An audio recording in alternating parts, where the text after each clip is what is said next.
Yeah, kızı. There are no rules but one. Drink Jägermeister at minus 18 degrees Celsius.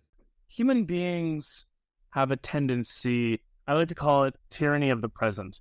Obviously we live in the world we live in, right? We can't live in any other world. We're kind of trapped right now. And I like being here, so I'm not complaining. But but as a result, like, we tend to view the sequence of historical events coming up to us as leading to us. And in some literal sense, that's true. But that often makes it easy to over-interpret or extend interpretations of things getting like closer to the modern era when we should. Now, let me give you a parallel example. The origin of vertebrates moving from fish-like animals onto land. There's long been a habit of people looking at things that clearly spent essentially their whole lives in the water, but interpreting how they might have gotten out on land with those features. If you look at a lot of textbooks in like biology or paleontology, you'll see a bony lobe-finned fish. Lobe-finned just means it has bones and muscles in its fins, called Eusthenopteron. And it very clearly was a, fish. It swam in the water, probably most of them all of their lives.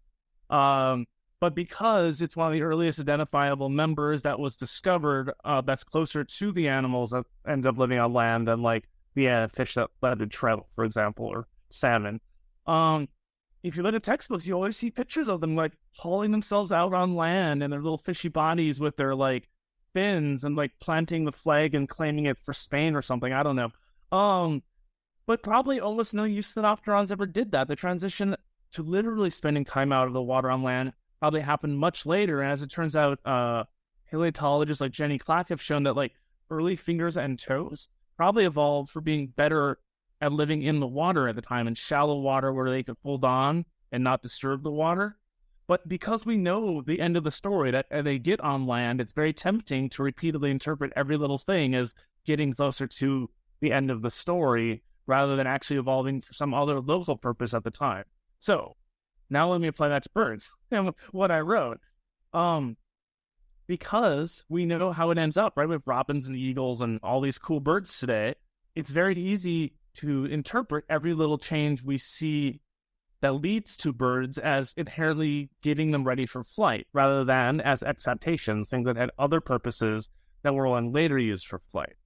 And so many people, since Archaeopteryx has been found, have looked at like every little detail and ignored perhaps other missing pieces of anatomy and been like, oh, see, already early flight. They had feathers, must have flown. They had wings, must have flown.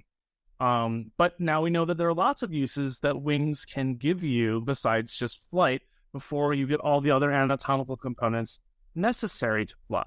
They can help you regulate the temperature in your nest, which is a big deal. If a bunch more of your babies live to grow up, that is a heck of an evolutionary advantage. They can be used for display. Everyone likes to look sexy, and wings and feathers are one of the ways you can do that. They can, if you're small enough and you have big enough arms, you can use them to help flap to maintain balance while you're running around, especially with the sort of stiff legs that dinosaurs have compared to mammals. If you're a predator and you're landing on animals, you can flap them to help keep yourself stable on a squirming animal as you bend down to eat it. That's called raptor prey restraint. If you get big enough and powerful enough wings, something very close to what would make flight possible, you could use them to help do things like run faster along the ground or squirt up for either trying to catch prey or get away from something that would like to nibble on you more effectively. So there's all these other things that can be done. And so what I was arguing with that paper and my co-authors was that we need to actually test where does flight show up. And ironically, although some have argued that maybe every winged dinosaur descended from a flying ancestor in the past, what our study found was very little evidence of that. All the major clades of winged dinosaurs have very clearly primarily flightless members at their base. Which means that you probably had a whole bunch of very near birds that weren't really flying, and that actually true avian flight might not have even appeared in Archaeopteryx. It could have been later in the early Cretaceous, potentially. And when I say this, I don't mean nothing was flying, because like Microraptor seems to be doing some sort of, is a little relative of Velociraptor with wings on his hands and actually on his legs too. Seems to be doing some sort of maybe running, flapping up trees and leaping out to land on things to kill them or whatever. But they seem to have acquired that independently, which is really cool. It seems that once you get small and have wings, it's not that hard to get some sort of primitive flight, and it might have happened 2 or 3 times, with only one of them actually leading to birds.